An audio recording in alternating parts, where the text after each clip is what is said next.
Afternoon, folks. Back with what's hopefully just a quick video. Today I went off to the Windermere Record Fair and I came back with what I think is 10 albums. I'm not like these people on the VC at the moment who are just going off to record fairs, coming back with 1-2 records. I don't know what it is about the younger generation on the VC. They just haven't got the commitment us veterans have. Or rather, they're sensible and not as weak-willed as I am. Anyway, just go through these quickly. First off, I got this album by Stoneground, who I think were a Bay Area band. Large numbers. 4 female vocalists in the band. The main guy, it seems to be Sal Valentino, I think it was with the Beau Brummels.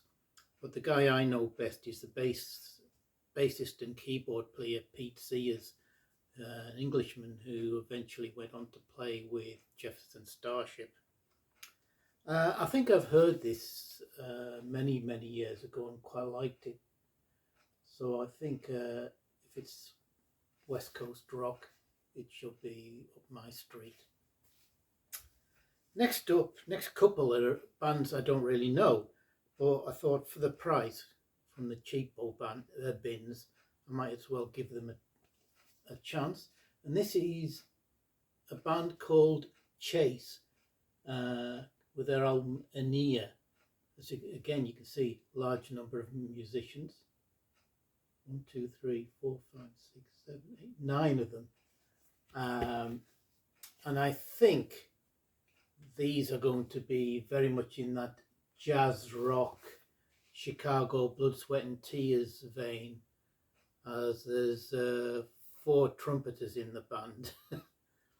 The second side of this album, Enid itself, the title track, seems to be a suite of 6 tracks based on Greek myth by the look of it. Kronos, Zeus, Poseidon, Aphrodite, parts 1 and 2, and Hades. So, like I said, know nothing about them, but I thought could be interesting, give it a chance. The album's from 1971, by the way, on the Epic label. If you know anything about them, let me know in the comments. The next one was a band I think I might have heard of, but I'm not too sure. And this is Berthia. And they seem to be an all-female rock band. Again, from the early 70s. This is from, 1972. So I think they're going to be possibly in that sort of same vein as the band Fanny, female rock band. So again, cheap, give it a chance, see what it's like. Again, if you know anything about them, let me know. Next up, great guitarist Robin Trower with his live album, with his Robin Trower trio. Great tracks on here like Two Rolling Stone and Alethea. I like my Robin Trower, great blues guitarist. This should be excellent, especially with him playing live. The only bit of out now prog, and that's the Enid with their album Touch Me. Not one I think I've ever heard. Seems to be 2 side-long tracks. Side 2 is Albion Fair, 16-minute track. Side 1 is Charades, a 4-part suite. Obviously led by Robert John Godfrey. Saw them once live in Manchester. They were excellent. But Robert John Godfrey is quite an eccentric guy. That should be good listening. Next up, we have Joni Mitchell and her first album, Song to a Seagull. Classic stuff, which you go on to do even much better than this. Great tracks like Michael from the Mountains, Night in the City, and Cactus Tree. Another band that I didn't know, and I didn't even know which was the band name and which was the album name.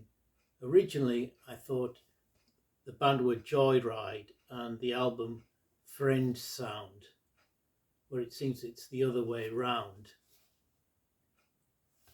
This is an album from 1969. And if I read you what it says here, the idea for Friend Sound came to us when we were in the early stages of creating our first album. I think that's the band Brotherhood he's talking about. We rounded up all our musician friends in the area and headed for a recording studio to have a musical free for all. This was the first spontaneous jam session we ever staged. So I had a quick look on my phone when I saw this at the record fair, and the words krautrock were mentioned, or krauty, I think it was described as. So I think this could be quite good. Again, inexpensive. Thought I'd give it a go. Don't know any of the musicians on here apart from one. Bassist is Chris Etheridge, who was in Kaleidoscope. But there's lots of prepared piano and organ and celeste, wind chimes, finger cymbals, control console effects. Could be quite interesting. Again, if you know anything about it, let me know. And then we have the sort of proggy art rock band Stackridge and their 1974 album, The Man in the Bowler Hat. Stackridge, like I say, were art rock with highly influenced by the Beatles, I think, in their sound, which is appropriate given that this album was produced by George Martin. Lots of humour in their songs, as you can tell from some of the titles: Pinafore Days, The Last Plimsoll, The Road to Venezuela, The Galloping Gaucho, The Indifferent Hedgehog, and Dangerous Bacon. They're a great little band.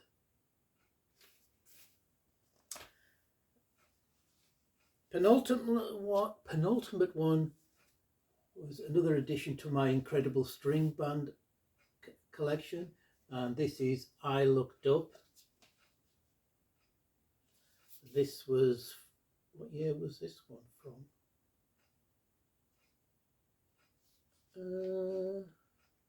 Typical, whenever you don't know, it doesn't tell you. 1970. So this is the one with Blackjack Davy on it.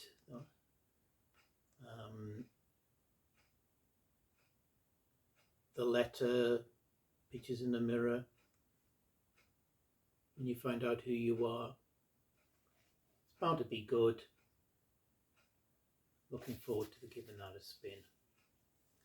And finally, the most expensive one I got is this one. Can you recognize what it is? No?